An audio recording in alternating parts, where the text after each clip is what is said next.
किसी शहर के रेलवे स्टेशन पर एक भिखारी रहता था। वो वहां आने जाने वाली रेलगाड़ियों में बैठे यात्रियों से भीख मांगकर अपना पेट भरता था। एक दिन जब वह भीख मांग रहा था तो सूट बूट पहने एक लंबा सा व्यक्ति उसे दिखा। उसने सोचा कि यह व्यक्ति बहुत अमीर लगता है, इससे भीख मांगने पर यह मुझे जरूर अच्छे पैसे देगा। वह उस लंबे व्यक्ति से भीख मांगने लगा। भिखारी को देखकर उस लंबे व्यक्ति ने कहा, तुम हमेशा मांगते ही रहते हो, क्या कभी किसी को कुछ देते भी हो? भिखारी बोला, साहब मैं तो भिखारी हूं, हमेशा लोगों से मांगता ही रहता हूं। मेरी इतनी औकात कहां कि किसी को कुछ दे सकूं। लंबा व्यक्ति बोला, जब किसी को कुछ दे नहीं सकते तो तुम्हें मांगने का भी कोई हक नहीं है। मैं एक व्यापारी हूं और लेन देन में ही विश्वास करता हूं। अगर तुम्हारे पास मुझे कुछ देने को हो तभी मैं तुम्हें बदले में कुछ दे सकता हूं। इतना कहने के बाद वह लंबा आदमी ट्रेन में बैठकर चला गया। इधर भिखारी उसकी कही गई बात के बारे में सोचने लगा। उस लंबे व्यक्ति के द्वारा कही गई बात उस भिखारी के दिल में उतर गई।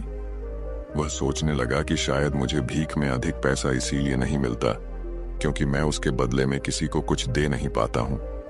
लेकिन मैं तो भिखारी हूं, किसी को कुछ देने लायक भी नहीं हूं। लेकिन कब तक मैं लोगों को बिना कुछ दिए केवल मांगता ही रहूंगा? बहुत सोचने के बाद उस भिखारी ने निर्णय किया कि जो भी व्यक्ति उसे भीख देगा उसके बदले में वह भी उस व्यक्ति को कुछ जरूर देगा। लेकिन अब उसके दिमाग में यह प्रश्न चल रहा था कि वह खुद भिखारी है तो भीख के बदले में वह दूसरों को क्या दे सकता है। इस बात को सोचते हुए 2 दिन हो गए, लेकिन उसे अपने प्रश्न का कोई उत्तर नहीं मिला था। तीसरे दिन जब वह स्टेशन के पास बैठा हुआ था तभी उसकी नजर कुछ फूलों पर पड़ी जो स्टेशन के आसपास के पौधों पर खिल रहे थे। उसने सोचा, क्यों ना मैं लोगों को भीख के बदले कुछ फूल दे दिया करूं। उसको अपना यह विचार अच्छा लगा और उसने वहां से कुछ फूल तोड़ लिए। अब वह ट्रेन में भीख मांगने पहुंचा। अब जब भी कोई उसे भीख देता तो उसके बदले में वह भीख देने वाले को कुछ फूल दे देता। उन फूलों को लोग खुश होकर अपने पास रख लेते थे। अब भिखारी रोज फूल तोड़ता और भीख के बदले में उन फूलों को लोगों में बांट देता था। कुछ ही दिनों में उसने महसूस किया कि अब उसे बहुत अधिक लोग भीख देने लगे हैं। वह स्टेशन के पास के सभी फूलों को तोड़ लाता था। जब तक उसके पास फूल रहते थे तब तक उसे बहुत से लोग भीख देते थे, लेकिन जब फूल बांटते बांटते खत्म हो जाते तो उसे भीख भी नहीं मिलती थी। अब रोज ऐसा ही चलता रहा। एक दिन जब वह भीख मांग रहा था तो उसने देखा कि वही लंबा व्यक्ति ट्रेन में बैठा है जिसकी वजह से उसे भीख के बदले फूल देने की प्रेरणा मिली थी। वह तुरंत उस व्यक्ति के पास पहुंच गया और भीख मांगते हुए बोला, आज मेरे पास आपको देने के लिए कुछ फूल हैं। आप मुझे भीख दीजिए तो बदले में मैं आपको कुछ फूल दूंगा। उस लंबे व्यक्ति ने उसे भीख के रूप में कुछ पैसे दे दिए और भिखारी ने कुछ फूल उसे दे दिए। उस लंबे व्यक्ति को यह बात बहुत पसंद आई।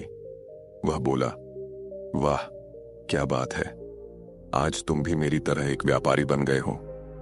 इतना कहकर फूल लेकर वह लंबा व्यक्ति अपने स्टेशन पर उतर गया।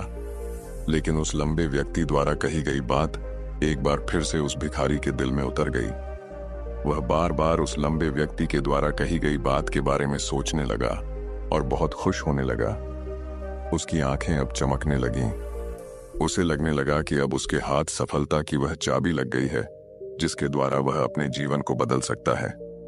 वह तुरंत ट्रेन से नीचे उतरा और उत्साहित होकर बहुत तेज आवाज में ऊपर आसमान की तरफ देखकर बोला, मैं भिखारी नहीं हूं, मैं तो एक व्यापारी हूं, मैं भी अमीर बन सकता हूं। लोगों ने उसे देखा तो सोचा कि शायद यह भिखारी पागल हो गया है और अगले दिन से वह भिखारी उस स्टेशन पर फिर कभी नहीं दिखा। लेकिन 6 महीने बाद इसी स्टेशन पर 2 व्यक्ति सूट बूट पहने हुए यात्रा कर रहे थे। दोनों ने एक दूसरे को देखा तो उनमें से एक ने दूसरे से हाथ मिलाया और कहा, क्या आपने मुझे पहचाना? दूसरा व्यक्ति बोला, नहीं, क्योंकि मेरे हिसाब से हम लोग पहली बार मिल रहे हैं। पहला व्यक्ति बोला, नहीं, आप याद कीजिए, हम पहली बार नहीं बल्कि तीसरी बार मिल रहे हैं। दूसरा व्यक्ति बोला, मुझे याद नहीं, वैसे हम पहले 2 बार कब मिले थे? अब पहला व्यक्ति मुस्कुराया और बोला, हम पहले भी 2 बार इसी ट्रेन में मिले थे। मैं वही भिखारी हूं जिसको आपने पहली मुलाकात में बताया कि मुझे जीवन में क्या करना चाहिए, और दूसरी मुलाकात में बताया कि मैं वास्तव में कौन हूं। दूसरा व्यक्ति मुस्कुराया और अचंभित होते हुए बोला, ओ, याद आया, तुम वही भिखारी हो जिसे मैंने एक बार भीख देने से मना कर दिया था और दूसरी बार मैंने तुमसे कुछ फूल खरीदे थे। लेकिन आज तुम ये सूट बूट में कहाँ जा रहे हो और आजकल क्या कर रहे हो? तब पहला व्यक्ति बोला, हाँ, मैं वही भिखारी हूं, लेकिन आज मैं फूलों का एक बहुत बड़ा व्यापारी हूं और इसी व्यापार के काम से ही दूसरे शहर जा रहा हूं। कुछ देर रुकने के बाद वह फिर बोला, आपने मुझे पहली मुलाकात में प्रकृति का वह नियम बताया था जिसके अनुसार हमें तभी कुछ मिलता है जब हम कुछ देते हैं। लेन देन का यह नियम वास्तव में काम करता है। मैंने यह बहुत अच्छी तरह महसूस किया है, लेकिन मैं खुद को हमेशा भिखारी ही समझता रहा। इससे ऊपर उठकर मैंने कभी सोचा ही नहीं। और जब आपसे मेरी दूसरी मुलाकात हुई तब आपने मुझे बताया कि मैं एक व्यापारी बन चुका हूं। अब मैं समझ चुका था कि मैं वास्तव में एक भिखारी नहीं बल्कि व्यापारी बन चुका हूं। मैंने समझ लिया था कि लोग मुझे इतनी भीख क्यों दे रहे हैं, क्योंकि वह मुझे भीख नहीं दे रहे थे बल्कि उन फूलों का मूल्य चुका रहे थे। सभी लोग मेरे फूल खरीद रहे थे क्योंकि इससे सस्ते फूल उन्हें कहाँ मिलते। मैं लोगों की नजरों में एक छोटा व्यापारी था, लेकिन मैं अपनी नजरों में एक भिखारी ही था। आपके बताने पर मुझे समझ आ गया कि मैं एक छोटा व्यापारी हूं। मैंने ट्रेन में फूल बांटने से जो पैसे इकट्ठे किए थे उनसे बहुत से फूल खरीदे और फूलों का व्यापारी बन गया। यहाँ के लोगों को फूल बहुत पसंद है और उनकी इसी पसंद ने मुझे आज फूलों का एक बहुत बड़ा व्यापारी बना दिया। दोनों व्यापारी अब खुश थे और स्टेशन आने पर साथ उतरे और अपने अपने व्यापार की बात करते हुए आगे बढ़ गए। दोस्तों, इस कहानी से हमें बहुत कुछ सीखने को मिलता है। कहानी में लंबा व्यापारी गिव एंड टेक के नियम को बहुत अच्छी तरह जानता था। दुनिया के सभी बड़े व्यापारी इसी जीवन के नियम का उपयोग करके सफल हुए हैं। इस फॉर्मूले को उसने भिखारी को भी बताया। भिखारी ने इस प्राकृतिक नियम को अपना लिया और इसका असर उसके जीवन में साफ दिखाई देने लगा। उसने अपनी सोच बदली और उसकी जिंदगी बदल गई। यह कहानी हमें बताती है कि हम यदि अपनी सोच बदल लें तो कुछ भी हासिल किया जा सकता है। यदि हम खुद को छोटा समझते रहेंगे तो हम हमेशा छोटे ही बने रहेंगे। बड़ा बनने के लिए हमें अपनी सोच को बदलना होगा और खुद के बारे में बड़ा सोचना होगा। कहानी का सार यह है कि सफलता आपकी सोच में छुपी होती है।